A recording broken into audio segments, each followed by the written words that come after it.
Thanks for being here. Subscribe to Cheating Stories Best, so you don't miss new stories. The husband received video evidence of what his wife had committed, and it turned out to be today's story with a similar plot. Enjoy watching it. There are many ways to find out that your wife is cheating on you. The most popular is an unexpected return home, followed by the time-tested a friend suggested it, and of course, the classic I accidentally overheard a conversation. But what about me? I was informed by the Washington Post. It may seem strange, but not everyone is married to a woman who sleeps with a U.S. senator. Personally, I work in private intelligence. We do the same thing as the alphabet agencies, but it pays 10 times better. I started out as the 35th Lima in the 74th Military Intelligence Brigade at Fort Meade. Military intelligence may sound like an oxymoron, but our unit was located on the same base as the NSA, so I was involved in serious technological developments. I was only 23 years old, fresh out of Carnegie Mellon and Class 97 Bravo at Fort Huachuca. Naturally, I was full of myself. I had a badge that said Special Agent, but in reality, I was just a tech nerd from the small town of Madison, Wisconsin. Madison may be the capital of the state, and there may be a large university there, but you don't have to travel far from the city to find yourself knee-deep in dairy farms. So the culture of the Capital District was both a rich target and a little overwhelming for a guy from Wisconsin.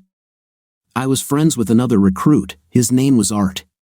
We both loved to drink and party, and there was plenty of that in the college ghettos around the University of Maryland. However, we preferred the Fells Point area of Baltimore. First, it made it easier to get to our apartments in Glen Burnie, and nothing beats the timeless party atmosphere of Broadway Square. One evening, I was sitting with Art at the Horseshoe Cayman Saloon. How can you not check out a place that advertises itself as serving drinks since the 18th century? We were both already a little tipsy, but it was nothing compared to what we had planned for that evening. We were sizing up a table full of girls. There's nothing like a group of visibly drunk girls to attract predators, and the wolves began to gather. As I watched several men draw in closer to dance, it was clear that everyone was in their happy place, until one of the obviously drunk guys decided to drag out a girl who clearly didn't want to dance. When the fight started, I nodded to Art as a sign that I could handle it and headed towards the table. In the calmest tone I could muster, I said, "You need to leave, sir." I showed him the badge I was holding in my left hand, hoping to push him towards reason. He looked at it vaguely and mumbled, "But she hit me, officer." I continued in the same authoritative tone, "No harm, no complaints, sir. You've all had too much to drink. You and your friends had better find somewhere else to party." He looked at his companions. They shrugged and headed towards the door, and he followed them, swaying. Fortunately, none of them noticed that the badge was issued to an Army counterintelligence agent and not to a Baltimore police officer. I had the power to arrest him if he were involved in treason, but at the Horse, it was just a piece of tin. The woman still looked shocked. Physical confrontation has this effect on people. I sat down in the empty chair next to her and asked, "Are you okay? Is there anything I can do to help?" This was the first time I really looked at her, and I understood why the student was so persistent in trying to pull her out. Women like to think that men pay attention to qualities they can control, like clothes, hair, and makeup.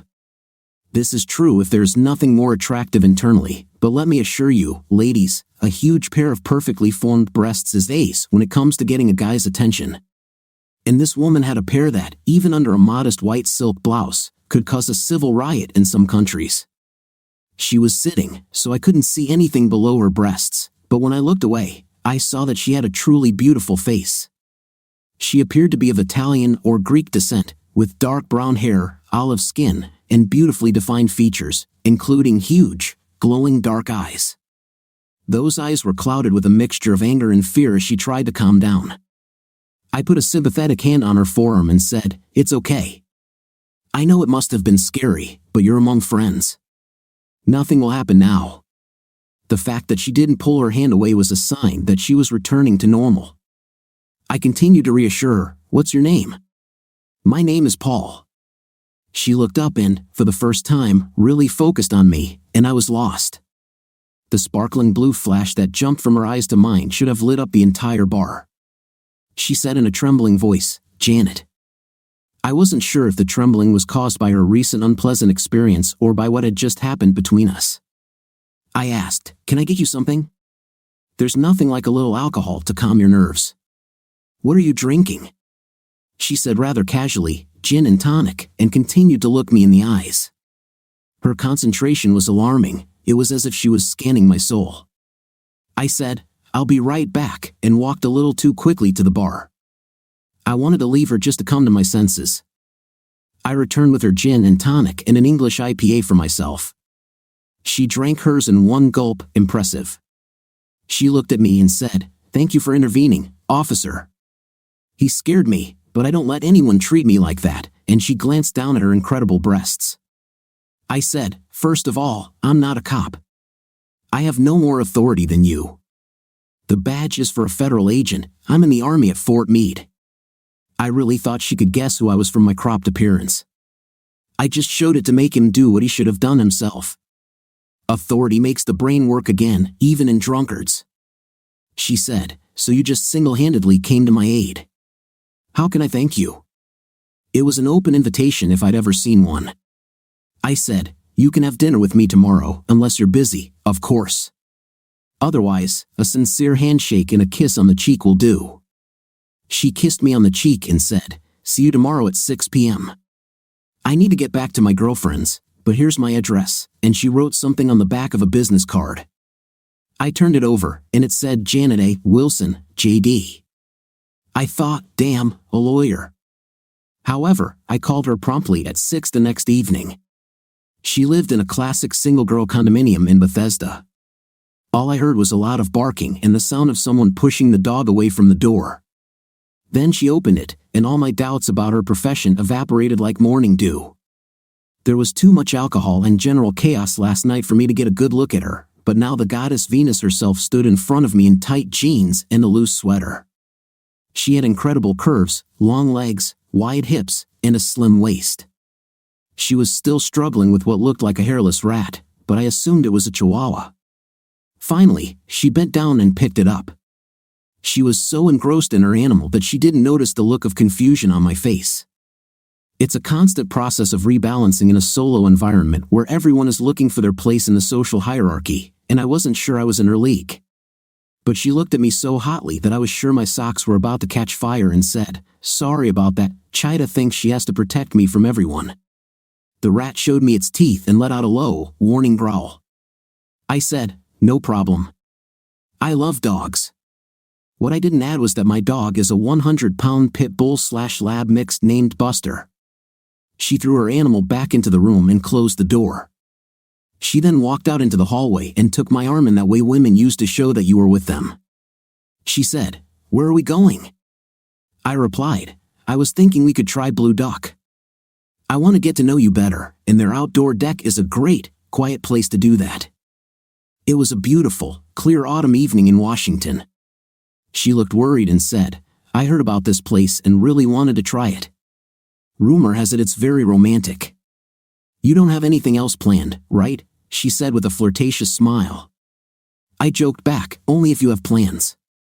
I drove a silver Mercedes SLK. Like all good German guys, I love high-quality technology, and no one does it better than my compatriots. Okay, maybe my ancestors settled in Wisconsin in the late 1800s, but as far as the family is concerned, once a German, always a German. She was pleased with it, I hope. She said, "I thought you all were big macho guys driving muscle cars."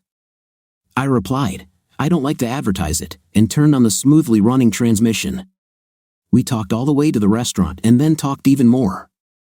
Janet served as an assistant on the Senate Armed Services Committee. She grew up in a wealthy family in Chicago and received a classical education on the Gold Coast at Northwestern University and the University of Chicago Law School. She was 24 years old like me and just beginning to settle into the culture of Capitol Hill. The more we talked, the closer we became. She was stunning, but she was much more than just beautiful. She was smart, straightforward, and very funny. I took her home that night and left her at the door. She stood on her tiptoes and gave me a kiss. She said, "I've never felt this way after a first date. I'm not going to sleep with you tonight because I'm not that kind of girl, but if you come back for a second date, I'll rock your world." We went to Blues Alley the next night, and she wasn't kidding. We listened to music and had a couple of drinks. Every time she stood up, every guy in the room looked at her. Hell, I was looking at her too, even though I was with her. Men who date women with large breasts know what I'm talking about. It's not clear why men are so attracted to developed mammary glands, but this is undoubtedly the case. If your woman has such a pair, you just need to get used to the fact that all the men in the room will stare at her. Anyway, we got back to her house, and she said, "Why don't you come over for a late-night cocktail?" So I went in. I wasn't that stupid.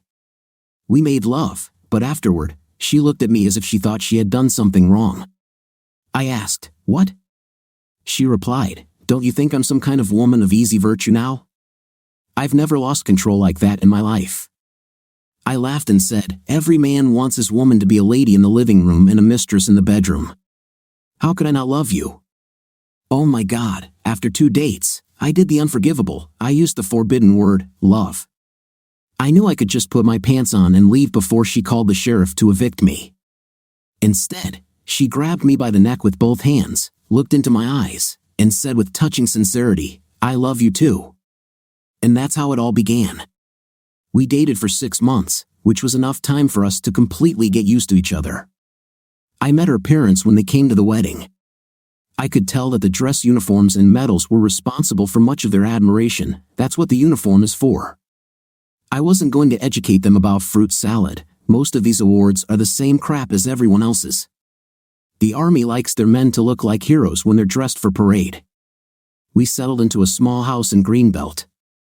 She could take the Green Line to L'Enfant Plaza and Capitol South, and I could ride the Baltimore-Washington Parkway to Fort Meade. It was an idyllic period in our lives. Even the dogs slept together, although I was worried that the 100-pound Buster would accidentally crush the 5-pound Cheetah in his sleep.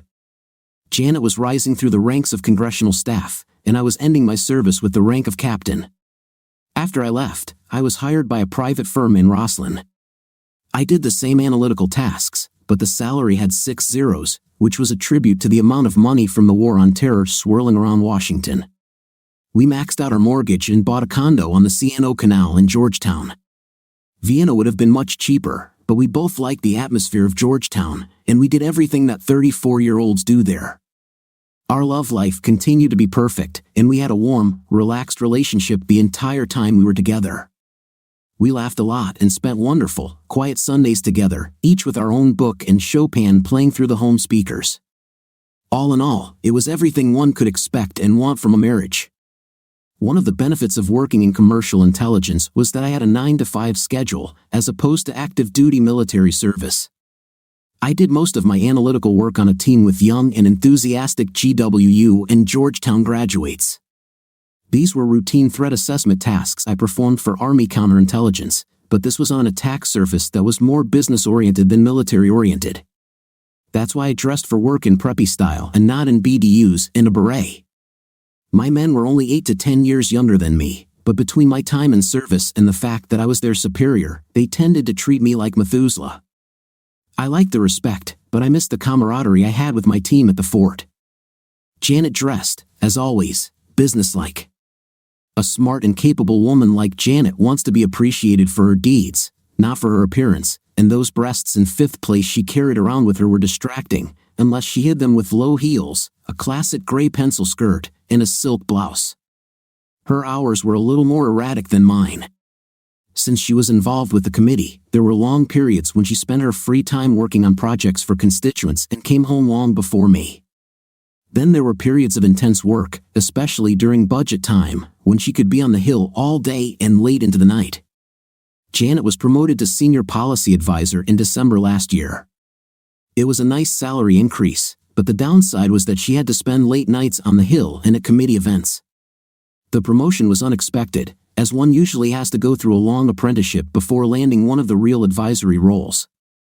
But she was a very smart woman, and frankly, I thought she was much more capable than the guy she was advising, so it was clearly deserved, or at least that's what I thought. She was the chief policy advisor to the committee chairman.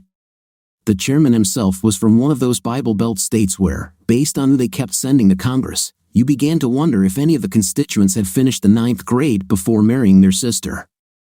I met him several times. He looked like the spitting image of a senator from Hollywood films, with impressive height, piercing eyes, and a determined jaw. He was between 50 and 60 years old, handsome, and had the appearance of a leader. But in reality, he was as slippery as slime on a doorknob. He never served, and his thick wavy hair was a wig. However, he mastered the role of Foghorn J. Leghorn to perfection. He told the flock what they wanted to hear, no matter how illogical the message. It was a delightfully cynical approach to political reality, but the people voting for him were still like cattle. My own opinion of him was that he was a complete narcissist, with the personal integrity of a used car salesman. In his opinion, everything was for sale. But he served 3 terms in the Senate, and the seniority system gave him the opportunity to prove, so far, that power corrupts. His blonde wife was as elegant and sophisticated as her husband was a typical hillbilly. She obviously came from more money and influence in their state, which is what put her husband in the Senate in the first place. She looked like the aging Grace Kelly, blonde, slender, and majestic, while his 4 children, aged 19 to 25, all studied in schools in another state, which spoke volumes about the senator's opinion of the educational system in his state. Janet said that this truly dubious example of American democracy was actually a down-to-earth good guy in private life. Personally, I didn't trust that my taxes were in good hands, and I didn't like the smirk he gave me when we first met. I was aware that he was significantly higher than me in the hierarchy, but it was family money that put him there, not his innate intelligence and hard work. As a senior staff member, Janet was expected to attend committee-related events. I would go with her if necessary, especially if it was a social event, but when she worked, she walked alone. Obviously, she always had to dress for the occasion. I was sitting in our office when she appeared at the door to say goodbye. She was going to the Kennedy Center for some event where someone was being honored. They're always giving each other awards, so it's hard to keep track of everything. She wore a simple, deep blue Versace dress, and the effect was stunning. The dress showed off enough of her ample breasts on top and her stunning legs below to be cute without seeming too provocative. With her perfectly made-up face and body underneath that dress, I knew she would have all the old men in the palm of her hand. She was clearly thoughtful. I asked what happened. She replied, "Oh, nothing." Then she said with emotion in her voice, "Have you ever thought about just leaving everything and going to live on the beach?" Where did this come from? She'd clearly been under stress these past few months, but with the new fiscal year and all the battles over appropriations, September was a tough time on the Hill. I thought to myself, perhaps she's just tired of all these hidden shenanigans. I said, "No, I didn't really think so, but my job is far from that stressful, unlike yours. We should discuss this. Maybe it's time to think about starting to sell your services on K Street." She looked at me gloomily and said, "Maybe so, but giving up power is difficult, it is intoxicating." Then she suddenly perked up and said, "Let's go down to Point Lookout next weekend, just you, me, and nature," and she gave me one of her patented hot looks. I knew what it meant. We sailed on the CNC 40 and spent some of our most romantic weekends anchored in Piscataway Creek near Fort Washington. We enjoyed the silence of nature and made the boat rock from time to time. We would then end the weekend with a nice dinner in National Harbor or Old Town Alexandria. I said, "Of course, honey. We need to get away from all this madness and get back to just you and me, like the old days before you became a power broker on Capitol Hill." I stood up and walked over to kiss her goodbye. She looked sad but gazed at me with absolute devotion. She turned and walked towards the door in her 4-inch stilettos, leaving a trail of her special perfume. This scent evokes incredible desire in the male half of humanity. She looked back and said happily, "I'll probably spend the night at the Watergate. There's a party there, and I don't want to go home after drinking." This was not unusual. This had been her routine ever since she took up the high position. So I joked, "I'll be safe and sound here, no call girls for me tonight, I promise." She looked at me as if she wasn't sure I was joking, so I gave her a big smile and said, "Just kidding." She smiled back and closed the door. She actually didn't return until late Sunday evening. In the morning, she called and said that she had a lot of work to do in the Russell building and that she would be busy all day with paperwork. With nothing better to do, I spent the day at the marina doing all the maintenance that needs to be done to keep a boat in shape. As the old saying goes, if you want to understand sailing, stand in a cold shower and tear up $50 bills. However, it was a completely peaceful and enjoyable day. I took a nap, ate on the boat, and returned home. Janet arrived less than half an hour after me. She immediately went upstairs to dump her things and change clothes. She took a small bag with her when she left. I was waiting for her with a fresh gin and tonic when she reappeared. She was wearing tight yoga pants and an oversized, loose University of Chicago sweatshirt. Her hair was pulled back, and she looked tired. She sat down next to me on the large corner sofa and nestled under my arm. She said, "I'm really tired of all this stress. Once the enabling legislation for this year is passed, I'll take some time off, and we can get things back on track. I know I've been too busy lately, and I apologize for that. I was selfish. I promise it will change." Then she kissed me. I suggested we make love, but she said, "Not today, honey. I'm too tired for it to be enjoyable, but get ready for tomorrow. I won't go to the office, I'll be relaxing here all day, so I'll be rested and ready to kick your fifth place."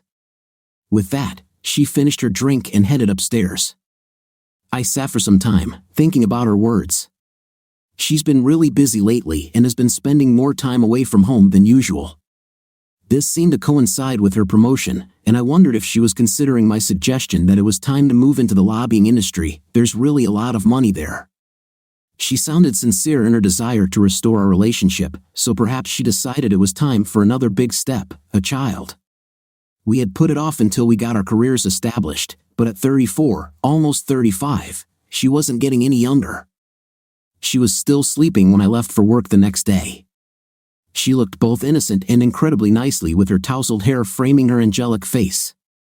I grabbed my usual breakfast from Starbucks next to the Rosslyn Metro Station, where the Blue Line shuttle from Georgetown stops, then headed to work feeling more alert than I had in a long time. It was a beautiful autumn day, and the entire city of Washington, D.C. sparkled outside my sixth-floor office window. I felt especially uplifted. It seemed as if Janet and I might be entering a new phase in the twisting turns of our lives. There was a knock on the door, and Corey, my assistant and essentially my right-hand woman for the past 3 years, poked her head into the room. Corey graduated from Georgetown and had been my indispensable assistant for 3 years. I mentored her the first year, but the last 2 years, she showed that she could surpass me in analytics. She was smart, funny, and always full of life. Her technical skills were second to none. She and Janet were similar in many ways, smart, beautiful, energetic, and strong. But while Janet had a curvaceous body, Corey was elfin, if you imagine elves actually have big breasts. Corey had short blonde hair that seemed to be natural and the largest green eyes seen outside of the cat family. She was only 1.50 meters tall, so she looked like Tinkerbell without the wings and the provocative costume. She had a strong, round, flexible body and could weigh only 50 kilograms with a wet head. The irony was that somewhere in the process of creating Corey, one of her celestial designers decided it would be funny to attach large breasts to her small frame. I'm guessing this was done to see if she could stand up straight without falling on her face. The result of this experiment was that my workmate also had a wonderful pair of breasts. I say this with the greatest respect because the only intimate feelings I had for Corey were in theory. I admitted that she was a beauty, but this recognition did not go beyond a general idea of how attractive she was. She seemed to have an active nightlife. I knew this because she told me about her adventures. She did this without going into detail, as close work friends usually communicate. Of course, such conversations usually only occurred between members of a men's club. Corey, however, was more like one of the guys than a girl. She played 4 years of field hockey for Georgetown and grew up with 3 brothers. Any woman who could burp the alphabet was okay with us guys. She was her usual dazzlingly energetic self, even though I knew she had spent the weekend with some guy in Manhattan. She said cheerfully, "There's someone here who wants to talk to you. He doesn't say who he is. Do you want me to let him in or should I throw him off the roof?" I smiled at her and replied, "Let this mysterious stranger come in, but be ready to intervene if I need your help. She's 1.50 meters, and I'm closer to 90 centimeters and weigh about 100 kilograms. She got the joke. My visitor was a small man with a rat's face and a hoodie. I was about to say, I'm not interested in buying illegal substances, when he pulled out his ID and said, I'm Ari Gold from the Washington Post, and I need a minute of your time. It was interesting. I leaned back in my chair, trying not to look too curious, and said, how can I help, Ari? He said, you know, and showed me a photo of Senator Cornpone on his phone. I was puzzled and said, yes, of course. My wife, Janet Schmidt, is one of his senior staff, and I've met him several times. He said, I wouldn't like to ask you that question. He clearly really wanted to ask me that question, but instead said, we're investigating the senator, and your wife has been mentioned several times in the investigation. I said, what do you mean? He said, let me ask this straight, do you know if your wife is having an affair with the senator? I stood up slowly, leaned forward with my hands spread wide on the table, veins standing out on my neck. I must have looked like I was about to jump over the table and attack him. My posture was aggressive, but my voice was relatively calm. I said, do you think you have the right to come in here and ask me such a question? He squirmed in his chair, but with the same calmness in his voice, he said, I have observed them in various situations, and given their behavior and some of the things the senator's staff have told me, I believe there is an intimate relationship between them. It hit me like a bolt from the blue. Is Janet unfaithful? The beautiful, smart, and collected woman who was my soul, cheating on me? I never allowed such a thought. We have always had a warm and comfortable relationship. There was never a time when she acted distant or unhappy with me. She never refused me anything, plus the night was always great.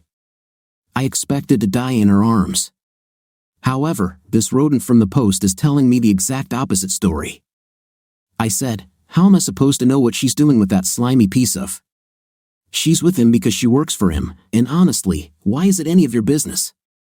What makes you think you can just walk in here and ruin my life? He looked a little offended and said, the senator is one of the leading conservative voices for family values, and the public has a right to know whether he is, in fact, a hypocrite. This is a story that needs to be told, and if it's true, it will make a lot of headlines. I'm just trying to get to the bottom of it. So that's who he is. This little ferret saw himself as the embodiment of Woodward and Bernstein in a new era. I was sure he had already made room on his mantelpiece for his Pulitzer. I said coldly, I will not dignify your accusation with any comment. My wife is a loving and faithful woman who would never betray my trust. The senator may be morally bankrupt, but my wife is not, and I do not appreciate your insinuations. Please leave. He looked like he was about to say something else, but instead, he stood up and extended his hand. I shook it, and he said, here's my business card in case you change your mind. I walked him to my office door, opened it, and let him out.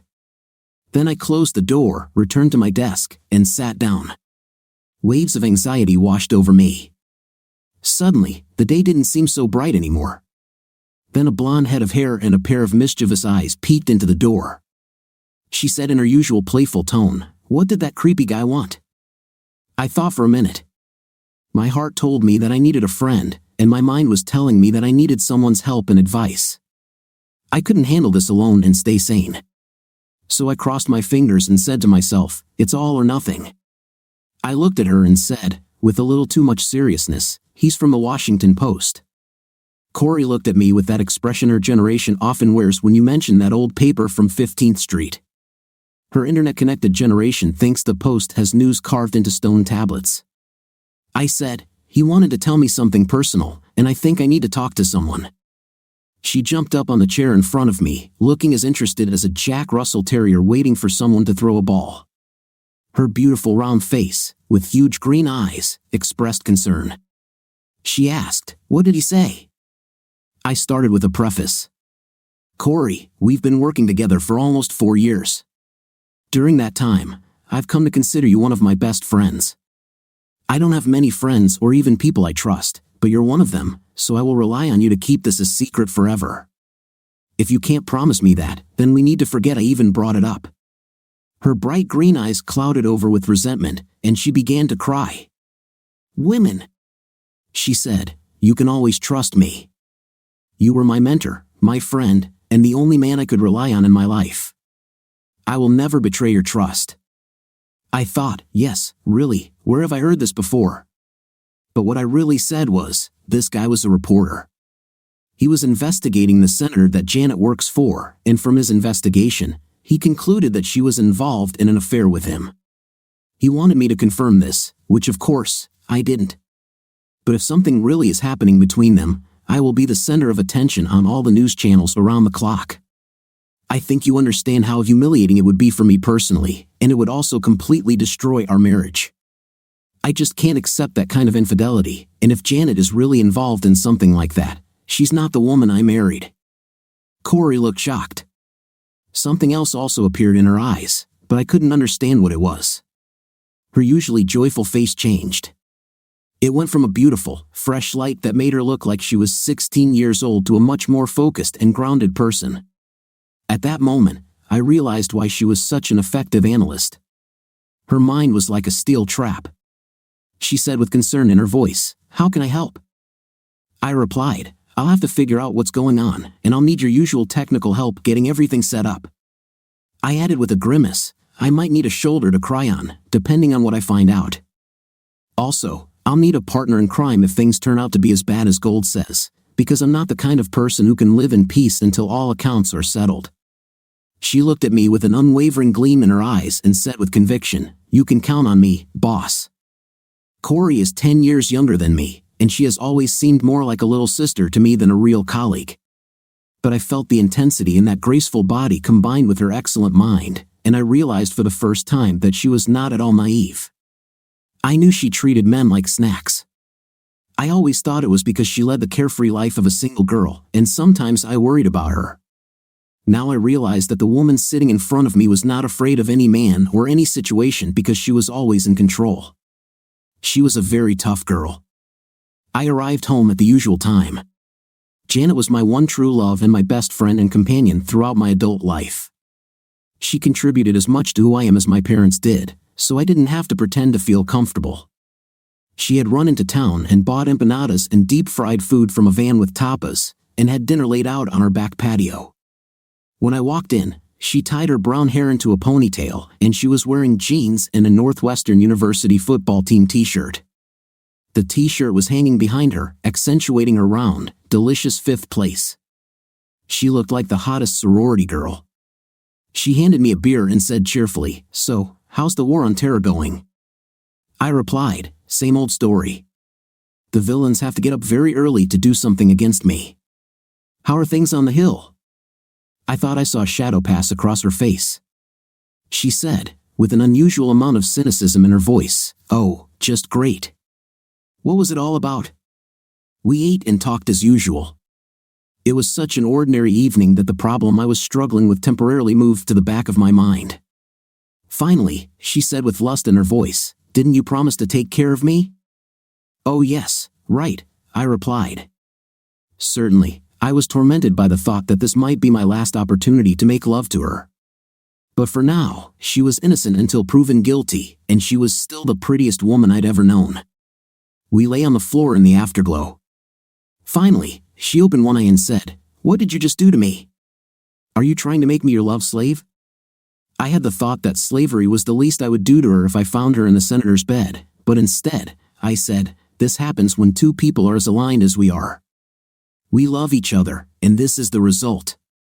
She looked at me with piercing sincerity and said, "I know. I love you with all my heart." We got ready and started our new morning routine. She took a shower, and during that time, I installed spyware on her phone and both laptops, personal and work. Thank God she brought home a work laptop to work remotely, otherwise, the task would have been much more difficult. A remote access virus gives complete control over the computer on which it is installed. I was particularly interested in camera and audio access. It allowed me to see her life from the other side of the mirror. Typically, social engineering is used to install such a virus, but since I had physical access to both of Janet's computers, it took me less than 10 minutes. I spent most of my time cracking her passwords. Her devices were protected with passwords, but my password cracking program, John the Ripper, easily coped with this task due to their simplicity. I hid both viruses in unobtrusive processes so that they would load before antivirus programs. Janet was drying her hair in the bathroom while I completed my reading of her life. Was it mean to the love of my life? Absolutely. Would I do it again? Certainly. I needed answers before it blew my mind. The next day, I was finishing up setting up a malware connection on her laptops in her office. I wanted her devices nearby to make sure everything was okay. Penetrating systems is no longer considered a great technological achievement. It was different before, but now this is what 16-year-old boys do to keep an eye on their girls. Tools, knowledge, and step-by-step instructions are easy to find on the internet. I installed a data interception app on her phone. In essence, it was a telephone wiretap, and I listened to her every call. I connected the bug to a recorder in the cloud. I also connected the GPS function to the tracking app, which showed Janet's movement history. The viruses on her 2 computers were backdoors. They gave me complete control over the laptop's functions when I accessed them from my device. They were also configured to record and remotely download everything that happened in the field of view of the camera and the hearing of the microphones. This satisfied me, and I decided that what will be, will be. So I went to work. It was another beautiful day in our area, but my mood was far from cheerful. I knew I loved Janet with all my heart, and I believed that she felt the same way about me. There was nothing in her behavior that pointed to another man in her life, and there were no serious disturbances in the force and the rhythms of our marriage. Janet knew how to treat people. The revered senator was her main goal since he was the one who could do a lot for her, so maybe that was what Gold noticed. But one way or another, I knew that by the end of the week, I would have the answers. See, I was sunny as always. She was wearing a tight black t-shirt that stretched over her disproportionately large breasts, and she wore her usual studded leather jeans with 4-inch heels. We had a very relaxed dress code, and Key was never shy about showing off her curvaceous body or her fiery intimately. I said, I think I'll let the rats run around for a couple of days, and then on Saturday, we'll look at what we've got. She replied, I connected 3 bugs to an LTE connection on the dark server you asked me to set up. There's a terabyte of memory there before we have to change anything. That should be enough for a week of audio and video. How are you feeling? I replied, there is no reason to worry. There is no evidence of her cheating, and I still believe in her. Key looked at me with that look she reserves for the hopelessly naive and said, something will happen. I'm a woman, and I know how it works. We are faithful because we choose it. You can't chain us to the wall, so the girl will do what she wants. Our choice may be due to our moral or religious beliefs or a simple sense of personal honor, but it is our decision and only ours. Men will sleep with anyone, but for a woman, cheating is a much more conscious decision. The motive may be nothing more than irritation or boredom, but we always do it for a reason. That's why women tend to sleep with bosses or with richer people or with more physically dominant men. It gives them something they don't already have. Of course, there are hopeless women of easy virtue, but most of us do not cheat on purpose. There would be less betrayal if the male world weren't so stubbornly aggressive. There are men who are just as decent and honest as you, but there are also a lot of guys who have no conscience or empathy at all. They are attracted by the hunt, the feeling of euphoria from the next conquest. For a woman, you are just a trophy to be won. When one of these guys targets you, he will do anything to win. They show you who they want to appear to be, but in reality, they are never who they say they are. They don't treat you like a human being with feelings that can be hurt and dignity that can be violated. They are only interested in one thing, to put your victory in their personal standings. The problem with women is that we have an unrealistic self-image. We are taught to always be perfect, so when we fail, no matter the reason, we tend to just accept the situation. It's like we have to keep sleeping with Prince Charming even though he turns out to be a real toad because we can never turn back time. This is our atonement for the crime of the traitor. Then she looked at me awkwardly and said, you know, I've been in this situation myself a couple of times, and I bet your wife has found herself in the exact same situation. At the level of my base instincts, I knew that she was right, but I was still in denial. So I said, we'll see. Maybe I believe in Santa Claus and the Easter Bunny, but I'm just not ready to accept that my marriage is over. And rest assured, it's finished if what Key said is true. The next few days were difficult. Much of the difficulty stemmed from the fact that I was probably writing the end of my own story. Another part of the problem was that Janet became particularly affectionate, which made me feel extremely guilty. I got the impression that she had come to some kind of epiphany. She had never been unkind or disrespectful, but she had been working hard for the last 4 or 5 months. Now, it seemed like she was trying to spend more time with me. I would never have noticed this change in her behavior if Mr. Gold had not come to me, but looking back, her actions seemed very remorseful. I tried to live as usual. I went to work and returned home as always. We spent time together, joked as always, and that week we made love again. I had no idea what to do. I wanted to take a look at the data before deciding on the next steps, but even the most superficial viewing of the video would take several hours. So, I decided to put off Armageddon until Saturday morning. On Saturday, I got up much earlier than Janet and left her a note saying there was an emergency at work. When I arrived at work with my usual Starbucks Vendi and a bagel, there were a lot of people in the office. Key was not among them. She had returned to Manhattan. She told me she was going to show up on Monday morning. She seemed to consider this guy more serious than her usual dating partners. I waved to a few colleagues as I walked in, then walked into my private office and activated the electronic lock. I do sensitive work, so my office walls are protected with a simplified version of Tempest shielding, and my workstation is very secure. Key connected the old mill site on the dark web as our forwarding point to the cloud, so if anyone found my rats, they would lead to a place that hasn't been used since President Reagan was president. I looked at what we had collected over the past 4 days and found that we were almost at our storage limit. There were over 100 calls, emails, and hours of rat footage on my work laptop. There was less video from her personal laptop, as she seemed to only use it after work. I quickly watched the video, and by 10:30 a.m., I already knew the whole terrible truth. She definitely cheated on me. It was terrible. They seemed to limit their meetings to her office, which was a much less public place than his. Yesterday, I finally got clear video of both of them, exactly what I needed. It was filmed on her personal laptop. She was working on it at a table next to her desk when the call came, and it was directed to the entire room. She walked over to her desk to pick up the phone, and her work laptop recorded her sitting in an office chair, talking on the landline phone. From the conversation, I realized that the congressman was calling from his office to see if she was available. The timestamp was last night at 8:13. She was sitting at her desk doing something, and at 8:37, the scumbag senator showed up at her door. He entered and locked the door. He said, "Everyone has gone home, you let them go, right?" She sat directly in front of the laptop and answered with some sadness, "I sent them all home, just like you asked." He said, "Great, then let's get started." Romantic guy, isn't he? After night, he left. Then she started crying. I have never heard such heart-wrenching sobs from a person in my life. Last night, she came home while I was already asleep, but I went to bed early. I was glad it turned out that way. I turned off the video and just sat there, staring into space. My thoughts were blank, and I felt nauseous. The pain was almost unbearable. It came in wave after wave. I knew with absolute certainty that emptiness had become my new reality.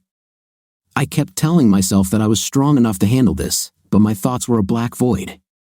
The impact of it just overwhelmed me, and I lowered my head to the table and cried for the first time in 30 years. It was humiliating, but thanks to the shielding, no one saw or heard me. After a couple of minutes, my self-esteem took over. I needed to pull myself together, calm down, and take some action. I stopped crying, went to the private bathroom, and poured water on my face. I wiped my face, looked into my red eyes, and said, "You're alone now, soldier, so pull yourself together and stop being such a weakling." After witnessing what happened, I knew I couldn't stay married to Janet, but this realization shattered my previously complacent outlook on life. Everyone should have at least some confidence. Mine was built around my marriage, and hers. It may have been foolish to put all my eggs in one basket, but I chose this path. Now, I realize how mortal I truly am, and it was a terrible revelation. Nothing was certain for me now except death and the burning hatred I had for Senator Jubal Early Simpson. I knew it was time to close that door and move on to the next phase of my life without Janet. The vista I was walking into was as desolate and lifeless as a desert, but I felt that I could retain at least some part of my sanity if I controlled my hatred. I was still in a state of shock. All I could think about was being alone and reflecting. As I walked down to the car, I had a completely inappropriate thought. Thank God I decided to drive instead of taking the blue bus. I couldn't face her now. I didn't want anyone to find me, so I drove the Range Rover to Fort McNair. I have access to this base as a reserve officer.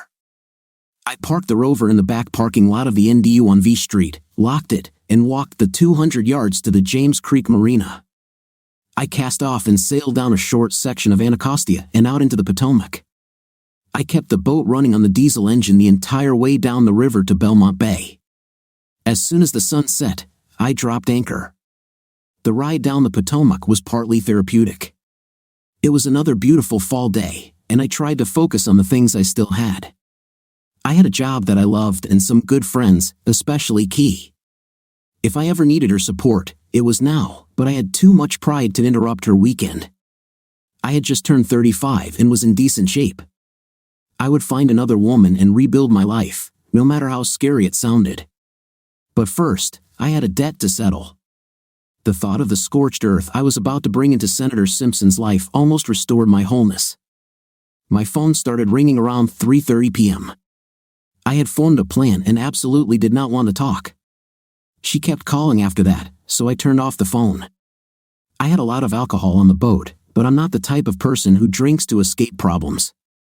So, I sat in the cockpit in the dark, drinking Yangling and listening to the birds and insects in Occoquan Bay. Then the phone lit up again. I was about to turn it off, but I saw that it was Key calling, not Janet. I picked up the phone and said, "Hey, baby." Her voice sounded angry. "Where the hell are you? I've been looking for you everywhere." I answered, trying to sound cheerful, "Hello to you too. How's New York?" Key said, "Screw New York." As soon as Janet called me, I realized that the ball had dropped here, so I returned 3 hours ago. "I've been to every place I could think of, looking for you." "You need a friend," Corey said. A wave of gratitude washed over me. Of course, I needed someone, and Corey was my best friend now that my ex-best friend had disqualified himself. I asked, "Are you going to tell Janet where I am?" She replied, "Of course not, unless you want me to." I thought for a second and formed a plan that depended on none of the adulterers realizing that I knew. However, I couldn't confront Janet without giving away my position, so I said, "You can call Janet and tell her that you just found out I went on some top-secret mission overseas and can't talk right now. Make something up, make it believable. Tell her I'll try to get in touch when I can and that I love her. This should calm her down." Corey said with disbelief in her voice, "I'm guessing from the way you're acting that you found out she cheated with that man, and you still love her?" I replied, "Oh, I love her, that's for sure. I just don't ever want to be in the same room with her again. Now I'm trying to mend the remains of my broken heart, but many pieces are missing." Corey asked, "Where the hell are you?" "I'll come to you." I replied, "I'm on a boat. I'm staying at Belmont Bay near Woodbridge, but don't come." She said, "I'll be there in an hour," and ended the call before I could add anything. Exactly an hour later, she called me from the pier at Belmont Marina. She stood under the halogen lights of the dock, wearing her usual skinny jeans, though she had on boat shoes instead of heels. She wore a chambray work shirt that hung below her bubble butt and was carrying a small suitcase. She climbed aboard and disappeared down the gangway. I opened a couple of cold beers, and when she came out, she walked to me and kissed my forehead. She stepped back and held me at arm's length, her huge bright emerald eyes studying my face intently. The fact that she was standing and I was sitting, with her looking straight into my eyes, only emphasized how small she was. She said with concern, "I know it hurts. Do you want to talk about it?" I replied, "Not really, not right now. I'm still trying to process what I saw, and I will never be able to get over this. It hurts too much, and I don't want to lose control in front of you. But what I really want to talk about is revenge. Can you have a beer with me and help me make a plan to destroy them both? Are you ready for this?" She assumed a military pose in all her magnificent glory and gave me a British salute. Where she got it from, I don't know. She said, "Yes, Captain." So we spent most of the night drinking beer and plotting revenge. Her presence was like a pharmacy full of antidepressants. She was the embodiment of what distinguishes women from men: caring, soothing support, ideal tenderness. She also had a truly twisted and devious mind. It was Corey who remembered that my wife's work laptop might still be connected to their office network. Janet never turned anything off, and if she was still online, we could access everything on the senator's server through a virus. Given the state Janet left in last night, good security probably wasn't a priority. I went into the cabin, activated the virus, and, as expected, the senator's life was an open book. I downloaded all his personal files onto a portable hard drive. There was so much information that it took the best part of 2 hours on an LTE connection, but I still couldn't sleep. This information would give me a lot to think about tomorrow. Once the download was complete, I erased the viruses. I didn't want my NSA colleagues discovering how classified information had been leaked. I told Corey to come out on deck so she would have an alibi. She looked at me as if I had gone crazy and said with some heat, "Where you go, I go." It looked like she was inspired by Braveheart. It was now about 3 o'clock in the morning, and I could see that even my beautiful little battery was starting to run low, so I said, "Let's go to sleep. There's a cockpit in the bow where you can lie down. Just close the curtain. I'll sleep here in the cabin on the sofa." She said, "No way, mate. You're too long for this sofa. Let's just lie there together." I promised to respect your honor, accompanied by a sly smile. I said, "Seriously, my hot little friend, it will be forever before I can touch another woman again." For a moment, she looked almost offended, then perked up and said, "Of course, you are a big fool. I understand how difficult this is for you. I know you loved her, and I know it must tear your heart apart. I am here as your friend and want to comfort you. Just realize that you are not alone." I was lying on my back, and she lay on her side, turning away from me. She is a paradox but wonderful. We fell asleep, and surprisingly, I slept for several hours without difficulty. She did make a difference. I woke up to the sun shining through the prisms of the deck. It is a myth that love lasts forever. Love lasts only as long as the conditions that formed and nurtured it exist. One of the fundamental conditions for maintaining love is unconditional trust, and confidence in intimate exclusivity is the cornerstone of this trust. The human need to pass on one's DNA is atavistic. The woman knows who the mother is, but by the nature of their role, men cannot have such confidence. So they must believe their wife's promise to have a night with them and them only. This is the essence of the forsaking all others part of the vows. A guy can overcome a hot one-time mistake, but the idea of your wife sleeping with another man on demand, perhaps for months at a time, simply violates every aspect of the marriage covenant. Such behavior might even be understandable, but it is simply unforgivable. As a result, my love for Janet disappeared as if she had flipped a switch. I will regret her loss until the day I die, but I was no longer involved with her. The only problem was how to dissolve the marriage in a way that would cause maximum pain to the senator. I sat in the cockpit and looked out over the swamp. Corey went out on deck. It was another wonderful day. I served her coffee in a heavy ceramic mug.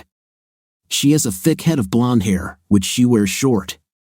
She's cuter than a basket full of kittens, that is, until you really look at her. Then you see the absolute perfection of her features, the incredible size and depth of her green cat eyes.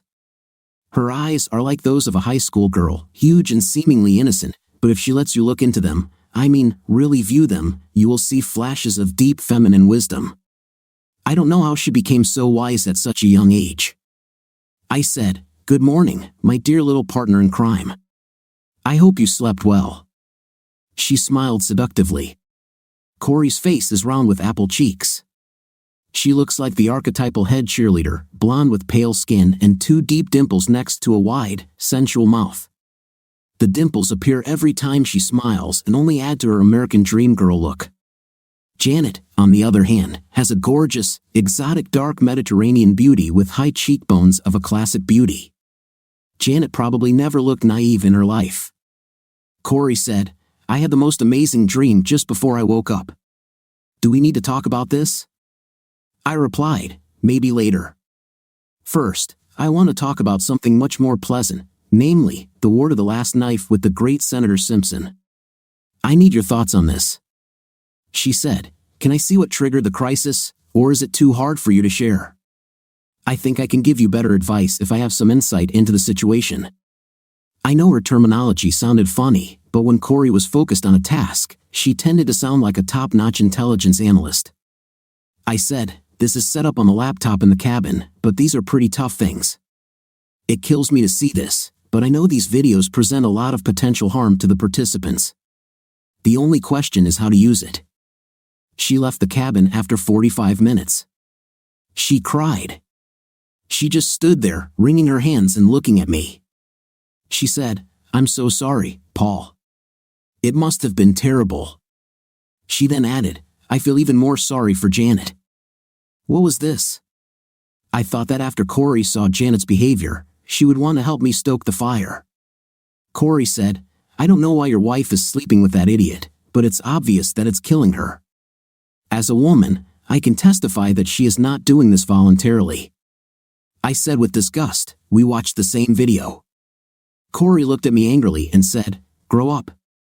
This was the first time she had ever addressed me in anything other than respectful terms. She continued, your wife has been broken by this guy.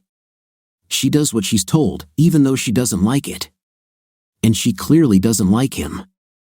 I don't know how it happened or what power he had over her, but she was no more willing to do what I saw than a prostitute with a client. She just did it. I'm not saying this to get you two back together or even to get you to forgive her. I'm just giving you a situational report and telling you that the real villain here is her boss. I said, well, I agree with you on this, and I have a couple of ideas, but I'll need to get to a quiet place with stronger Wi-Fi. Did Janet believe the secret agent story? I asked. Corey laughed and said, she bought it, even though she didn't like it.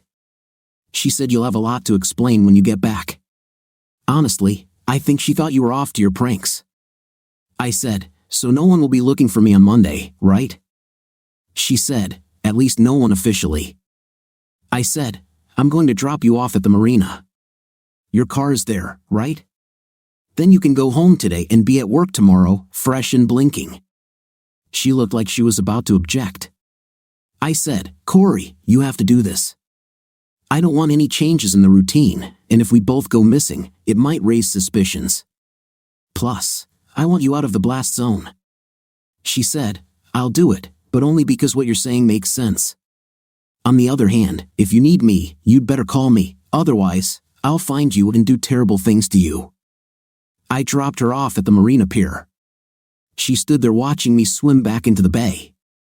She then turned and walked to her car.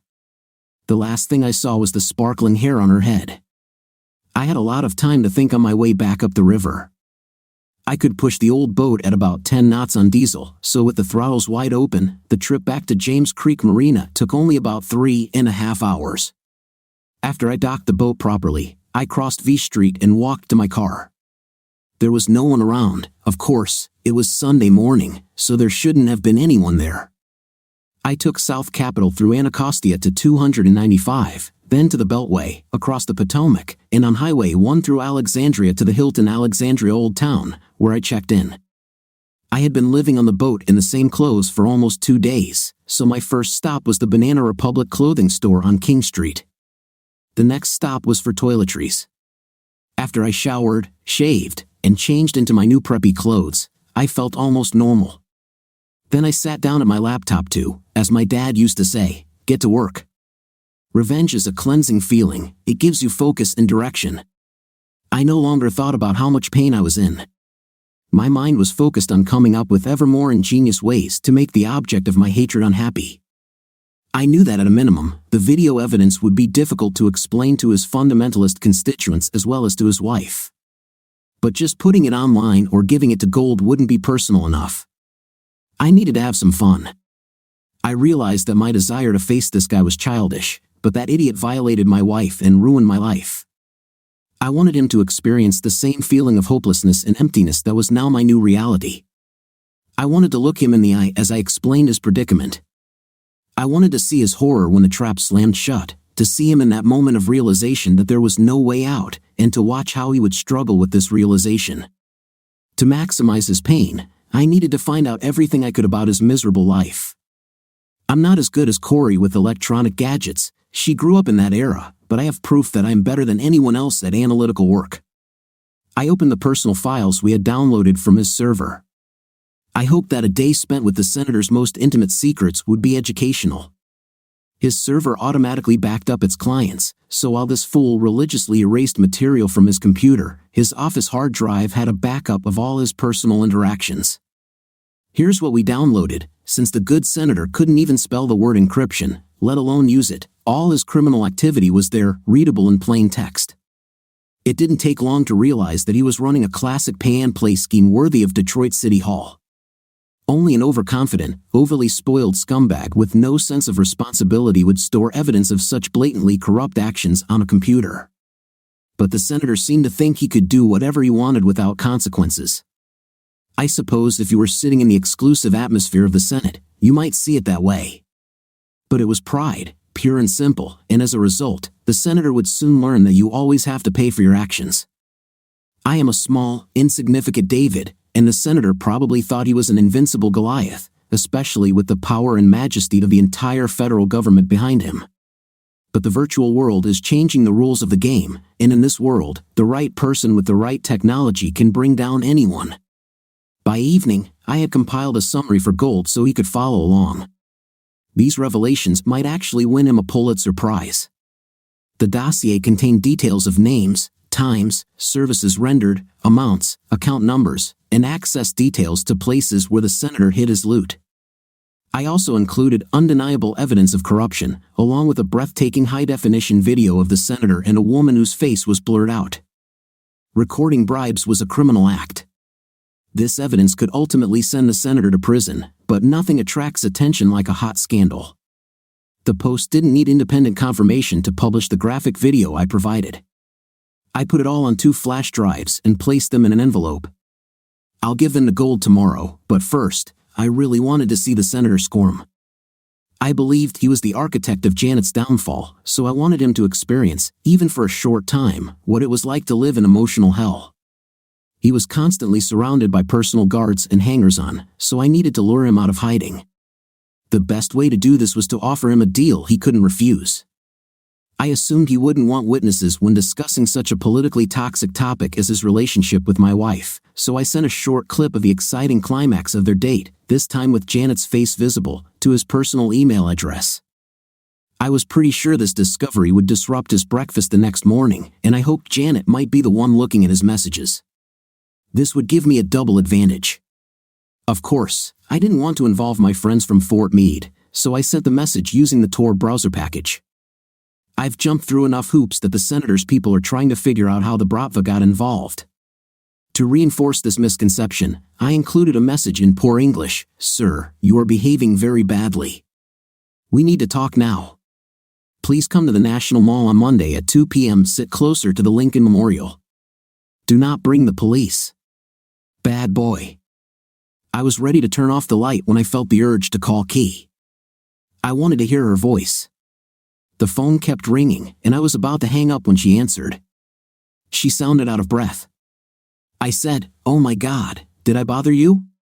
She replied, "It's okay, I'm glad you called. Are you okay?" I said, "I'm really sorry I called so late, but can we meet tomorrow at 11 a.m. at the King Street subway station in Alexandria? I'll tell you about some new developments. Now go back to whatever you were doing." She laughed and said, "He's worth the wait." I laughed when I hung up, thinking, what a woman.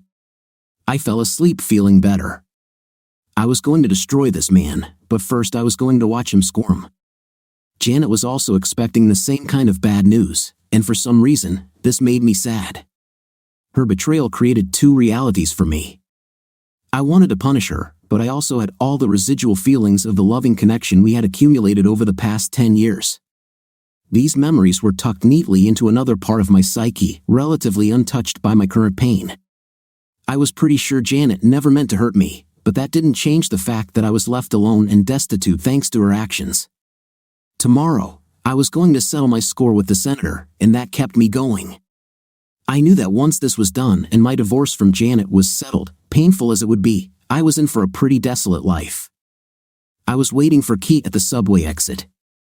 I tried to convince myself that I needed her help, but I couldn't fool myself. I just needed her. She had become much more than my partner in crime and comrade in combat. She was a security blanket, the only person I knew I could trust and rely on. She got off the Blue Line train at exactly 11 a.m. I stood on the other side of the turnstiles as she passed, looking around for me. She was wearing her usual skinny jeans and heels, but instead of a t-shirt, she had on a V-neck sweater that revealed quite a bit of cleavage, making her look older. She looked worried, but when she saw me, her face lit up, and she quickly walked toward me, jumping up and down as she went. She seemed calm, collected, intelligent, and in complete control of the situation. I said, "I'm really sorry for interrupting your fun last night. I should have been more mindful of the timing. I just started taking action, and I need your help. I know I told you to stay away, but I can't do this alone." She said cheerfully, "It was just a little sporty night. How are things going with the senator operation?" I said, "Can you take the rest of the day off?" She said flirtatiously, "You are my boss." "May I?" I said, "Call and say you're tracking something, and we'll be at work tomorrow. I don't want my disappearance to be connected in any way with yours." She said, "Got it," and made the call. We crossed Diagonal Road next to the station and went into Joe Theismann's. Lunchtime was just starting, so we immediately got a table. I told her what I had discovered. She said, "What an idiot. If you're going to break something, at least keep the evidence under lock and key like they did during Mayor Daley's time. Don't just put it on display so anyone can access it." I said, "It's obvious to someone of your generation, but remember that this guy is old and not the wittiest. Plus, he's not afraid of evil because he's the biggest idiot in the valley." She smiled, her face was infectious. I had to remind myself that key was taboo, at least until I sorted out my marriage.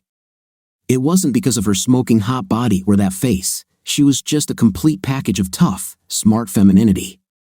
She made me feel confident. She said, "What do you want from me?" I said, "This guy is meeting me at the reflecting pool, but he doesn't know who he'll meet. I just want to look him in the eye when I tell him everything that's going to happen to him. But I need someone to watch my back while I do it. I have no idea what he plans to do with what I sent him, but he might bring friends, and that's why I need someone to watch my back and warn me if there's trouble." We spent the rest of the lunch hour carefully planning our approach and then went our separate ways. I didn't want to risk putting her in danger. The senator arrived at 2:05 p.m. and sat on a decorative wall next to the reflecting pool on the side of the Lincoln Memorial. He looked very uneasy, in fact, he looked scared. Great, I thought. I'd let it sit for a bit. Key sat with her back to the marble balustrade on the second set of steps to the memorial. She set up the camera on a tripod in front of her and took photographs of the National Mall through a 300mm lens. But she was actually using a telephoto lens to scan for problems. There was an open connection between my mobile phone, which was in my shirt pocket, and hers. She should have warned me if she noticed something. He sat on the part of the wall facing down the reflecting pool towards the Capitol. There were a few tourists in the area, but no one was close enough to overhear. I was standing on the grass behind him when I said, "Good afternoon, Senator Simpson. May I join you?" He turned around as if he were in the desert and had just heard the rustling of a snake behind him. I stood there, trying to look neutral, neither angry nor happy. I deliberately positioned myself so he would have to hold an awkward position to look at me. This was planned. I could see that he recognized me but couldn't remember who I was. I stared at him for another minute. Finally, I could see recognition light up in his eyes. He said, "You're Janet Schmidt's husband." I walked around the edge of the wall and sat down next to him. I said, "Bingo." I could see the fear in his eyes. He was afraid I was going to physically hurt him. Well, I didn't mean to. What I had planned would be a much more lasting and satisfying torment than a quick hit. Politics is all about image, and thanks to me, his journey from the penthouse to the outhouse would be via an express elevator. I said, "Yes, I really am Janet's husband, and I'd like to tell you about the situation you're in. I have a lot more graphic material than the clip I sent you. It's clearly you, so you can't deny it, and it's not something you want to see on YouTube." He said angrily, "How did you get these shots?" I replied, "It's none of your business. Do you care what I'm going to do with them? He looked at me appraisingly and said, How much? The guy was a really nasty piece of work. He thought I was trying to shake him down for ransom. It almost caused him to get punched in the mouth, but I needed to stay calm. He was doomed. I just had to finish telling him about it. I said, Here's what's going to happen. First, I'm going to give all this to the reporter from the Post who's investigating you for a story about moral depravity in the Senate. Then he's going to publish it. At the same time, I will create a website called Senators Are Out of Control. I've been recording you for a while now, so it will contain the content you've already seen, plus much more. I'm sure it will attract millions of visitors. Maybe it will go viral, and I'll make a ton of money. He looked horrified. He muttered, But you can't do that. Think about what it will do to the country. Think about my constituents. I laughed out loud. I said, I'm thinking about the country and your constituents. They might want to know what the voice of family values is doing in Washington. I'm also sure your distinguished colleagues in the Senate will want to know what you've been up to. This whole body is like a pack of hyenas. They would tear a wounded member of the pack to pieces. He absorbed it all. There was a pause while the implications began to sink in. Then he buried his face in his hands and began to sob. It was an amazing surprise. He was an even bigger coward than I thought, but watching his public collapse was satisfying. It mirrored the personal collapse I experienced when I learned of my own situation. I said mockingly, Cheer up, you pathetic coward. You're crying just like my wife does after intimate with you. And about Janet, if you tell her about this before I have the pleasure of doing it myself, I'll come up with a few things you won't like at all. Then I smiled at him indulgently and said, But unlike you, I am a decent person, so I will allow you to resign from your position to spend more time with your family. If you do this within the next 24 hours, I will not hand it over to the Post. He looked at me hopefully and said, Will you let me do this? It would have saved a lot of his reputation at home if he had retired in good standing rather than as the exposed scoundrel he truly was. I said, Like I said, I'm a decent person. I have absolutely no intention of doing anything other than exposing your vile, immoral qualities for all to see, but it would give our conversation a lot more weight when you know that I'm as cunning as you are. He stood up, took my hand in both of his in that classic political gesture, and shook it with grateful appreciation. He even said, with tears in his eyes, Thank you. Then he turned and walked along the reflecting pool. He was defeated but not yet resigned. The next 24 hours would change his state significantly. I called Gold and asked him to meet me at Madison for an afternoon cocktail. It's right down the street from the Post. Key was sitting in a booth with me at the bar when Gold walked in. I stood up, and we shook hands. I said, Do you remember my assistant, Curry Whitman? He gave her the same appraising look that every man gave and said, Of course I remember. At least he was honest. I handed him the envelope and outlined what was on the 2 flash drives. I said, I have to apologize to you. My wife did have an affair with Senator Simpson. All the evidence is on this flash drive. I handed him the first one. Last night, I put together a 15-minute compilation of Janet's best moments. It was devastating for me to relive this, but I wanted to control what you saw. However, even 15 minutes of what I conveyed to Gold was enough to end the senator's career. Then I picked up another flash drive and said, This flash drive contains all the documentation about the multi-million-dollar corruption scheme that the senator has been running since he took office. The details are here. Even by Washington standards, this is corruption. It was stolen from his hard drive, so you'll need to confirm it from other sources, but the paths you need to follow, investigators, and the holes worth looking into are all clearly marked. I'm confident the Post has the resources to deal with this quickly. Gold looked at me in surprise and said, If what you say is true, this will be the political news of the year, and the senator is doomed. I won't ask how you got it, but I can congratulate you. This is explosive stuff. I said, The information I just gave you was collected by Key. She's the genius behind it all. He said, What can I do for you? I replied, First of all, you can try to keep Janet out of this as much as possible. She's a victim, and I want to protect her. Gold said, Even though she deceived you? I responded, I want to be fair. She ripped my heart out of my chest, but this is personal. When you release this information, there will be chaos on Capitol Hill that I can't even imagine. She doesn't deserve to suffer through these consequences. She may have cheated, and that's bad enough, but she's not a criminal." We shook hands, and Gold left. Key looked at me in amazement and said, "That was really noble of you. What's next?" After I docked the boat properly, I crossed V Street and walked to my car.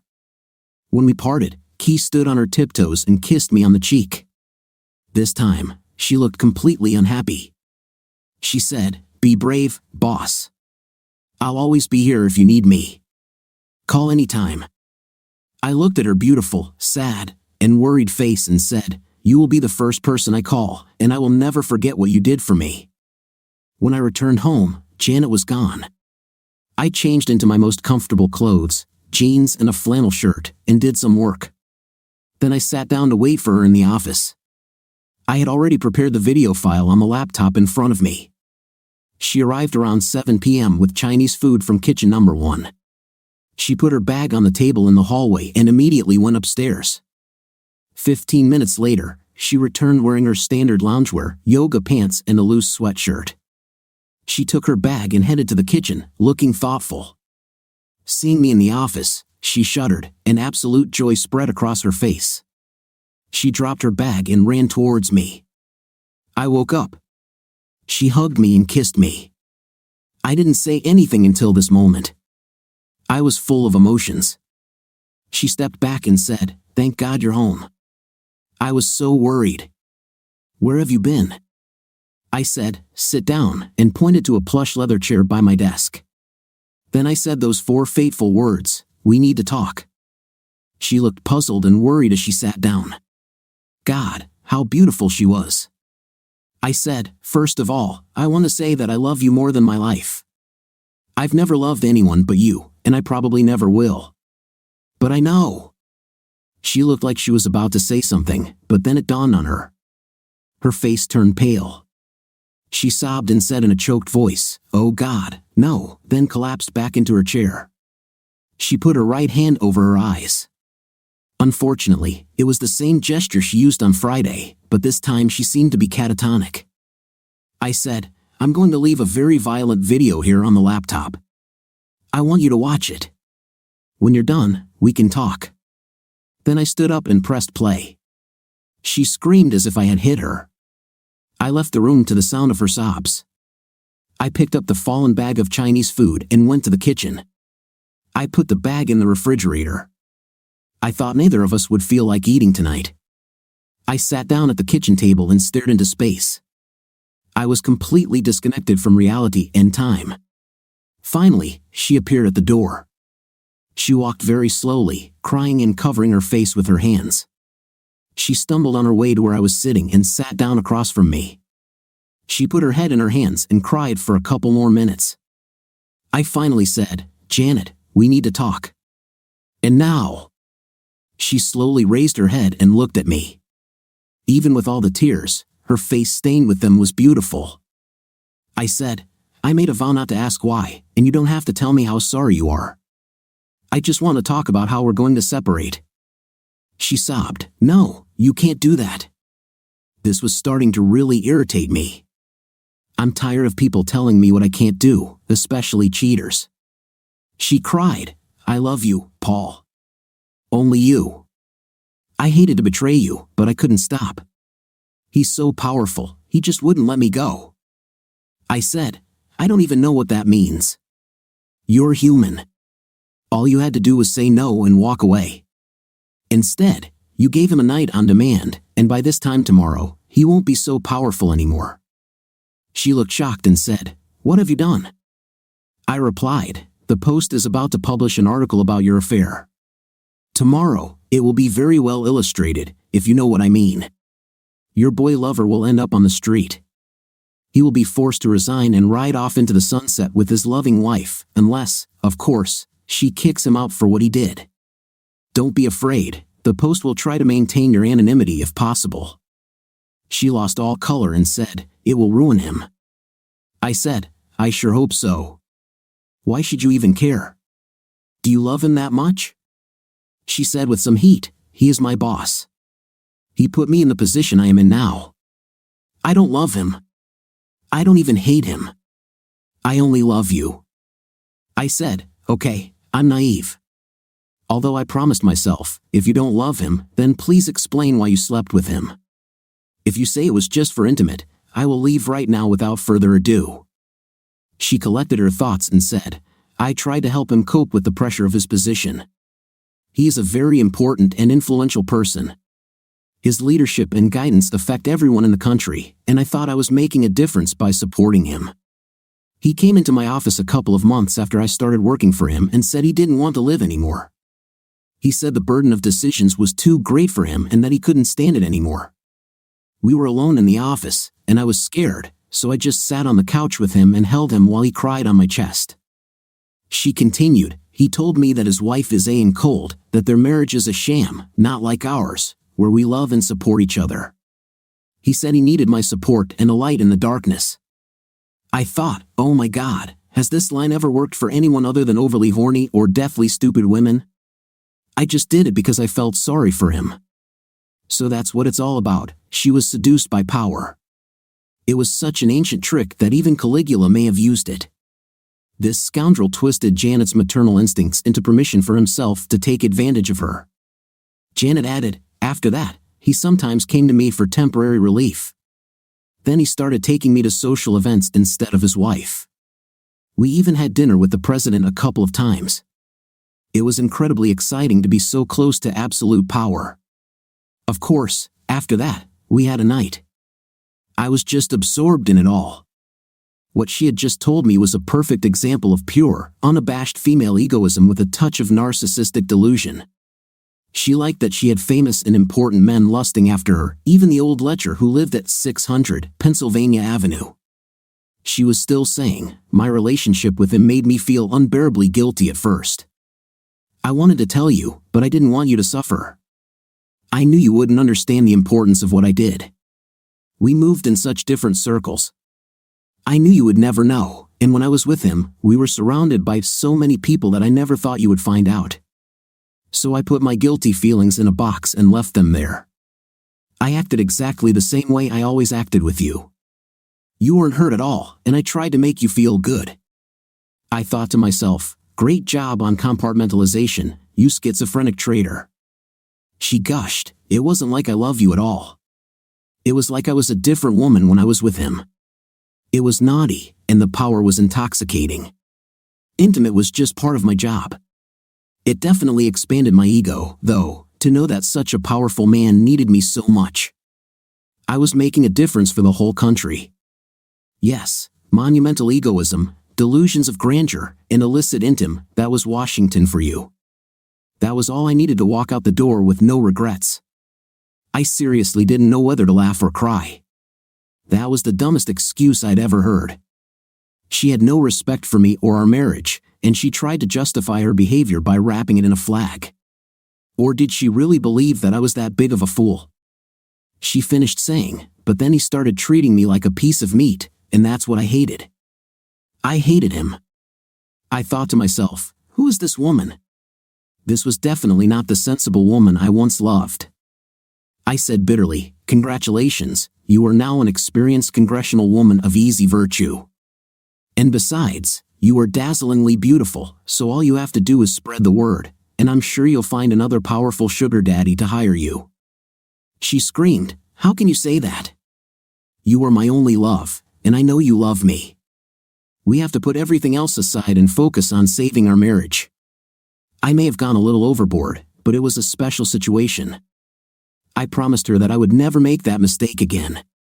I said, I'm so sorry, and I'll dedicate the rest of my life to making up for it. Cliché upon cliché. I said, the only thing we need to focus on is dividing up the marital property. You're crazy if you think we have a chance of going back to the way things were.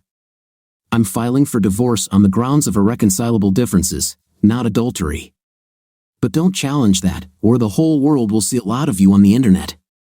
My lawyer will contact you. Please communicate with me through him from now on. I never want to talk to you again. She screamed in pain. These were my words of pain. I stood up and resolutely walked towards the door. I picked up the sea bag that I had previously placed next to her. I packed enough to live on the boat for a while. I turned around to look at her one last time. She didn't look at me. She cried loudly, dropping her head into her hands. I didn't regret my decision, but I was desperately grieving the loss of my happy life and the woman I loved. Now I was completely alone, like a cat in the rain. I walked slowly down the brick path and threw my large bag into the back of the Range Rover. I don't know how other men would have reacted to what happened, but I felt exhausted and completely devoid of emotion. I would have been furious if it weren't for the satisfaction that I had completely ruined the life of the person who put me in this position. I should have hated Janet, but she was the love of most of my life. We'd been through too many good things together for me to despise her. I just felt a sad sense of loss, emptiness, and betrayal. It seemed to me that I shouldn't expect a better attitude from life. I planned to stay on the boat. I had everything I needed for temporary living, and it would allow me to do all the urgent things needed to resolve the end of my marriage. I hadn't called my lawyer yet or thought about a new place to live. I was too busy preparing the ground for the senator's downfall, but I would handle that tomorrow. I actually called Cedric Scorrell while driving down Main toward Fort McNair. He was interested in the fact that Janet had been to intimate dinners at the White House.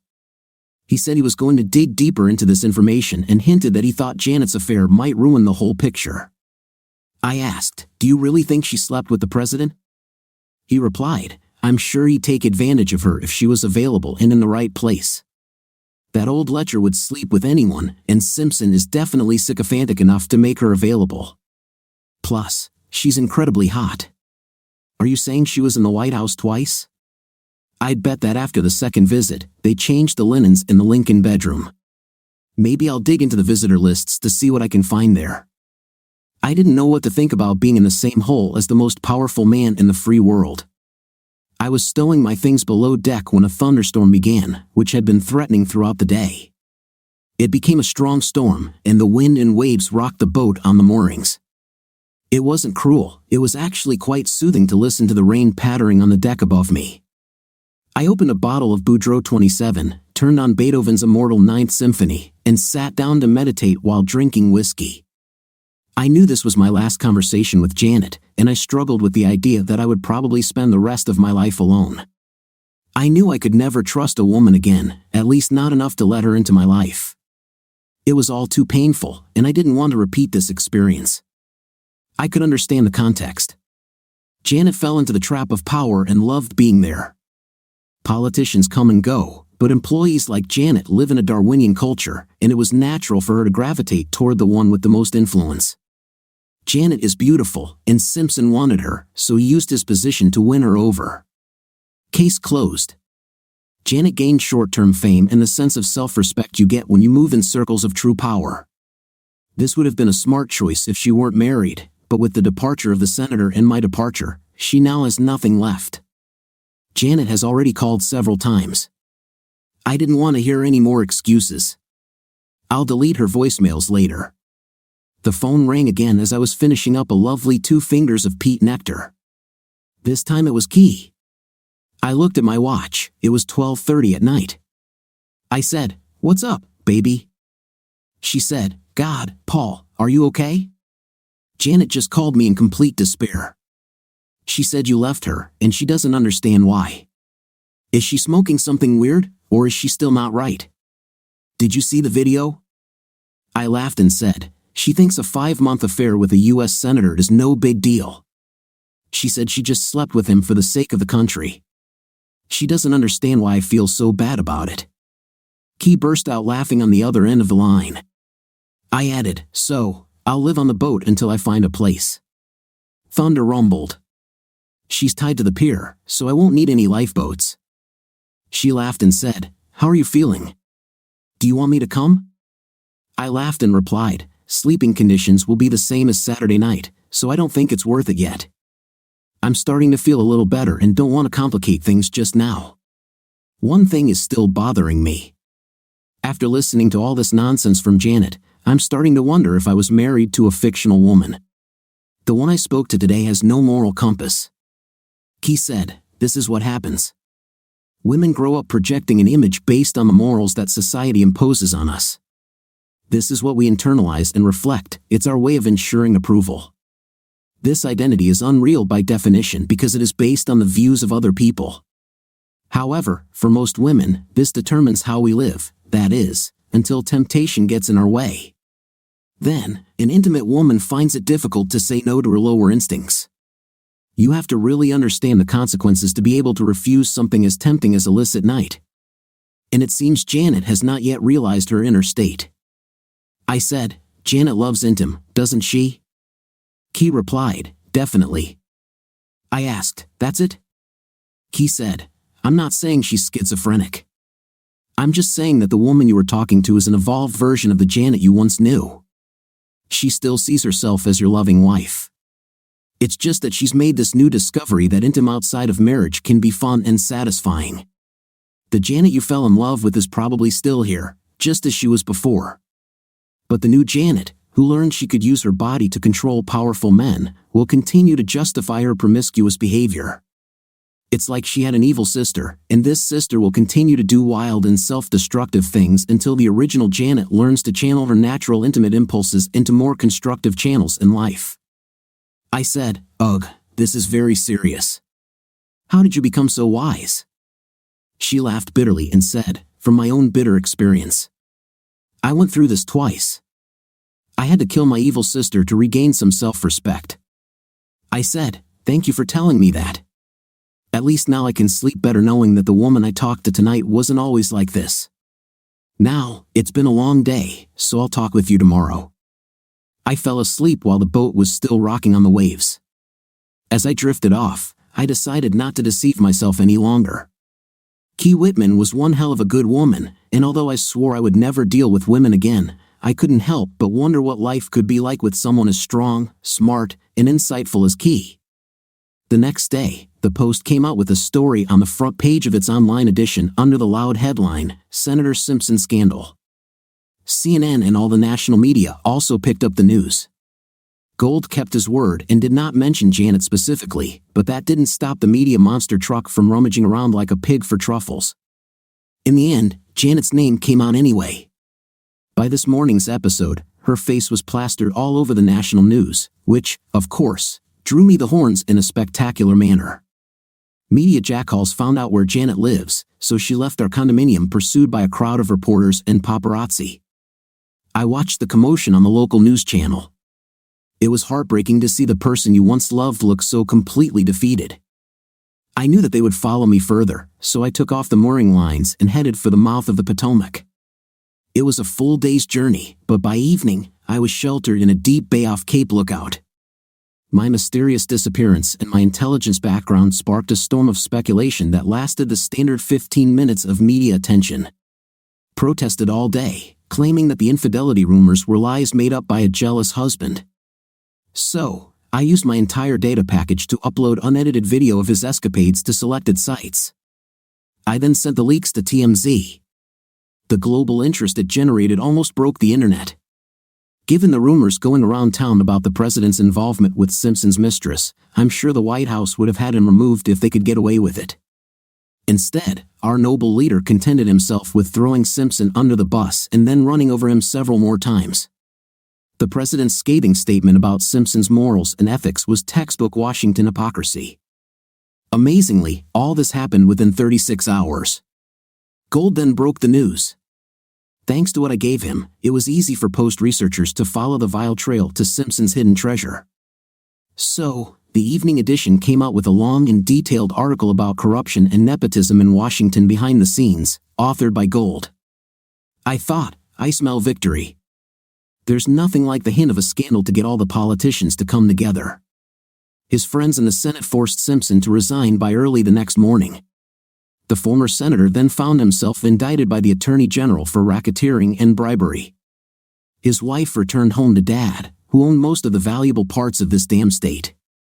The application of the marriage contract was inevitable, but Dad also hinted in his Today Show interview that he was looking for ways to make quartering back legal at home. I really like it when a plan works. I made the necessary phone calls while exposing the exploits of my soon-to-be ex-wife to everyone on the World Wide Web. I always had a college colleague as my personal legal advisor. Given what we do, legal advice is an integral part of the private intelligence business. I didn't need to explain the context. With 24-hour media attention, not knowing about my situation would have required living under a rock. He asked me what happened. I said, she drank that brand of cooler they serve on the hill. That was enough, everything was said. He said, don't worry about anything, Paul. I won't ask where you are. I imagine you're hiding from the press. I replied, they will never find me. Jim continued, I already have your power of attorney, and I will arrange all the necessary legal and financial procedures. Tomorrow evening, I will issue a summons to her. It will be fair. I know you want everything to be fair. I added with great sincerity, it's really sad, you know. I guess I still love her. He made sympathetic sounds and hung up. Janet hadn't called for a while. I guessed she had her own worries. I wondered if she and the former senator were facing the wolves together. That was a comforting thought. My phone lit up around 7 a.m. the next day. I was still sleeping. It was Key. She said, I imagine you're hiding somewhere. Do you want some company? After all the offers and refusals, I understood what she meant. I thought for a few moments. This woman had been an important part of my work life for a long time. In fact, I had probably had more face-to-face interactions with her than I had with Janet in the last almost 4 years. She was my only friend and companion in my recent troubles. She had feminine wisdom, infinite in its scope and depth, and she was incredibly attractive. It was clear she was in love with me. The question was whether I was ready to start a new relationship with a woman before the dust settled from the destruction of the old one. I had the necessary face-to-face confrontation with Janet, and any possibility of reconciliation was destroyed by my national fame as her careless husband.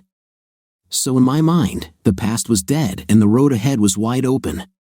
But the question was whether I wanted to throw myself into the fire with a woman who could break my heart like Key. If I invited her on board, I knew we'd have a night, and I wasn't sure I was ready for the consequences of that.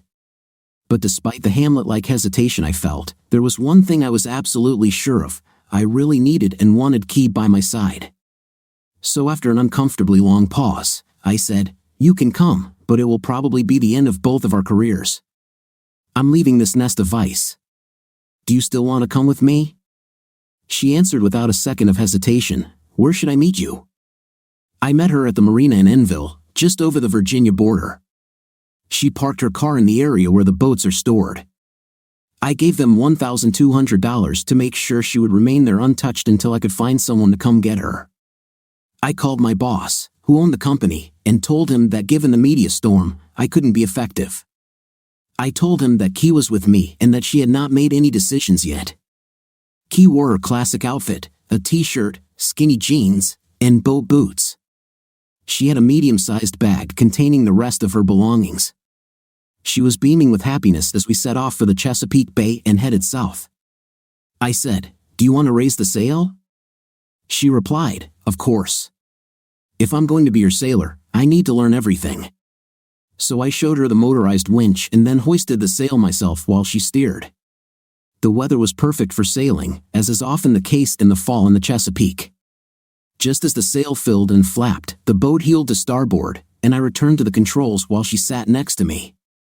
We looked at the water in silence for a couple of minutes. Then she said, what does that mean, Paul? I didn't ask what she was talking about. I said, I'd have to be an idiot to get burned as badly as I did and then turn around and get involved with someone even hotter, especially someone 10 years younger. But it feels so right, and I think you feel the same way. As long as we are honest with each other and always discuss everything, I think this will work for a while. I'm willing to take the risk, although when I think about it, it seems like the stupidest thing I could do. She looked at me with her huge cat eyes and said nothing. Good things don't come without effort, and maintaining a healthy relationship is the hardest part of it all. The only thing I promise you is that I won't give up on you, she said. She smiled at me with her dimples and added, I've been through a lot more of these things than you or Janet, and I know the pitfalls. I know you've been hurt by someone you trusted. I would never do that to you, but I cannot prove this except over time. At the same time, I want it to be as stress-free as possible. It's a very brave move for you to start something new with me, and I feel the weight of that responsibility. You will never regret it. We spent the first night in Mobjack Bay, away from the shipping lanes at the mouth of the James River. I made a small dinner of rice and crab meat with a light Old Bay seasoning. Key drinks beer, not wine, and we washed it all down with a cold Yingling while watching the sun go down. She is tiny but perfectly built and proportioned. I raised the awning to protect us from the wind, and the lights on the water were magical. She seemed to be thinking intently, as if she were trying to merge her consciousness with mine. Then a small voice said, "Does this seem as unreal to you as it does to me? 2 weeks ago, we just kicked gold out of your office, and you were happily married." I thought about it. It was as if the incredible power of emotion expended during that period, combined with the thrill of revenge, had created a rift in space-time, turning every aspect of what I knew as reality upside down. Now it seemed as if Key had always been here in my arms, and my 10-year marriage to Janet was something that happened to another person. This wasn't some fake time travel story I made up in my head to justify my joyful ride into the sunset. It was as if the universe was rearranging itself so that what was originally supposed to happen could happen. I loved Janet unconditionally. I never even looked at other women, and I wouldn't be here if conditions hadn't dictated it. But it seemed that fate demanded this specific permission. I had no doubt that the fiery and unwavering woman I held in my arms was the right person, a feeling I could not ignore. Key had always been there for me, from the first day she showed up at work, looking like the smartest and most eager-to-fight girl in the whole class. But until now, I had been judging her intimacy only as a spectator, and she had never given me the slightest hint that there could be anything more between us than the relationship of two close work friends. I never had romantic feelings for her. She was a partner and colleague. I began to see Key in a new light, one that made me recognize the woman she truly was. I had to understand what in her past made her so wise. I was afraid that I wouldn't like the story, but I needed to hear it. I was beginning to think that this was more than just a hobby, something that had become a convenient cure for my marital woes. If that wasn't the case, then I needed to know who I was dealing with. I pulled her towards me, and we kissed for the first time. Then we made love. She said, "I didn't expect this." With these words, she stood up and began to collect her clothes. I just sat there, still stunned, as she dressed. She said in an uncertain voice, "Now you know my big secret." I said, "I don't know what you're talking about. My brain is still too dazed to think properly." She replied sarcastically, "I thought you might have noticed that I have this wild intimate side. It's more animal than human. I've suffered from this since puberty. I was raised Catholic, so I spent the years after these things started growing." She pointed to her breasts, on my knees praying to be freed from the curse of my intimately. But it didn't help me at all. Thanks to the church, I barely made it to my 18th birthday. But once I did, I needed an intimate at least once a day, otherwise, I became very irritable. I divorced twice. The first time, I was ashamed. We had children. The second time, I didn't care. The guy ran away after his wife caught us, so I had to face motherhood on my own. I was the only one very scared. My future changed when I was unable to keep my pregnancy safe in the first trimester. I returned to single life, but I did 3 months of introspection and thought very seriously about where my life was heading. I came to the conclusion that unless I learned to control my intimate urges, I would be on a very slippery slope. Unlike most women my age, I have already walked all the dark roads that exist and knew what awaited at the end of each of them. So I started working on ways to control my body, and my self-esteem grew a little. And then I met you. You changed everything for me. That was an amazing statement. She said, "I loved you from the day I first saw you. At times, my love for you was almost all-consuming. But you are an honest and moral man, and you were married to a woman who was still superior to me in every way. I could not have hoped for more. As a result, our relationship never touched on any aspect of my intimate. I knew you loved Janet and that Janet loved you as much as I loved you. I just wanted to live my life to make you proud of me, and if I was lucky, I hoped that I could spend my whole life next to you. It never occurred to me that Janet would end up in the same situation. Everything changed the moment Janet lost her way. I knew you would never accept her betrayal, and this was an opportunity for me to show you that I can be the woman you deserve. Now that you know how crazy I am and how completely out of control I am, all I can say is that I would dedicate every iota of this crazy passion to you and only you, the man I love, if you give me the chance." I looked at her gorgeous face. She almost begged me. I wondered how I could have been so lucky. I knew a couple of things. First of all, my marriage is over, so in my mind, there were no moral restrictions regarding my relationship with Key. Second, I knew it was a long road from where we were to marriage vows, and we'd have plenty of time to find out. "Let's work together, whether we are together or not," I said with confidence.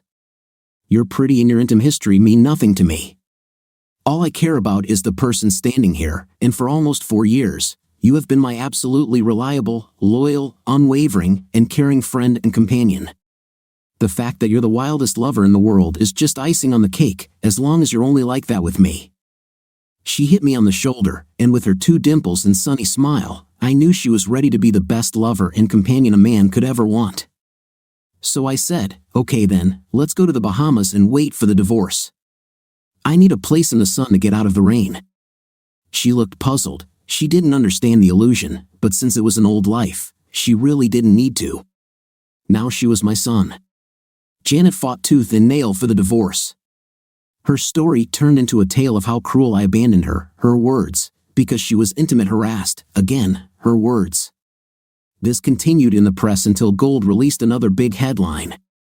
It turns out that Janet didn't just sleep with Simpson, she slept with the president in the White House, and it was with him that she spent her last night at Watergate.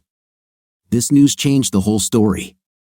Suddenly, she was in the same league as Donna Rice, Chandra Levy, Riel Hunter, and Monica Lewinsky, and the leader of the free world was fighting for his political life and legacy.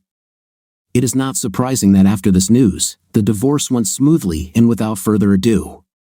I heard that Janet is writing a book about her life as the president's lover and is also doing interviews. Janet now had a celebrity to sell her soul for.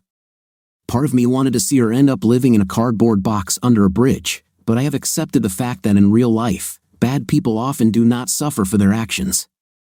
This is how the world works, contrary to everything they say in fairy tales. On the other hand, Dad stripped Simpson of every penny he had and then threw him out without a friend in the world.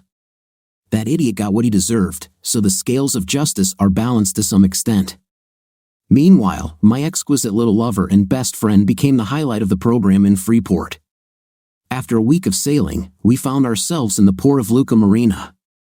We lived on the boat, hung out at the market, and swam at Lea Beach every day. It seemed like half the male population was waiting for Key to show up. She let her blonde hair grow out, and it contrasted with her beautiful tan body, which at that moment looked like a small golden idol. And she wasn't kidding about her intimately. The 5 months we spent on Grand Bahama Island awaiting our divorce were more intense than my basic military training. The initial uncertainty of our relationship deepened into absolute and profound love.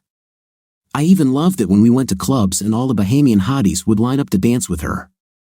She danced like a wild woman, but all the time she made it clear that the perfect body belonged to me, and I felt waves of envy washing over this place. One evening in mid-March, we were sitting at a table by the ocean at the Coral Reef Bar. It was another perfect Bahamian evening. The sunset painted the tropical sky in reds, oranges, and purples. She looked at me with those mysterious green cat eyes of hers. Her shining blonde hair, perfect golden skin, and white dress complemented her amazing beauty.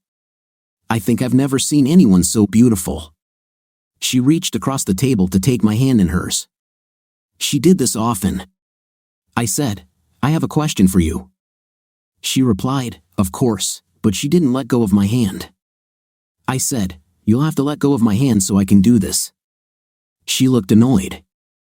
I stood up, walked around the table, and knelt down next to her. She realized what was happening and began to cry. I took out the ring and said, "Key Whitman, would you do me the honor of becoming my wife?"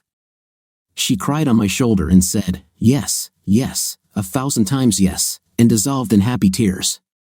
People around us applauded. We got married at Mary Star of the Sea Church.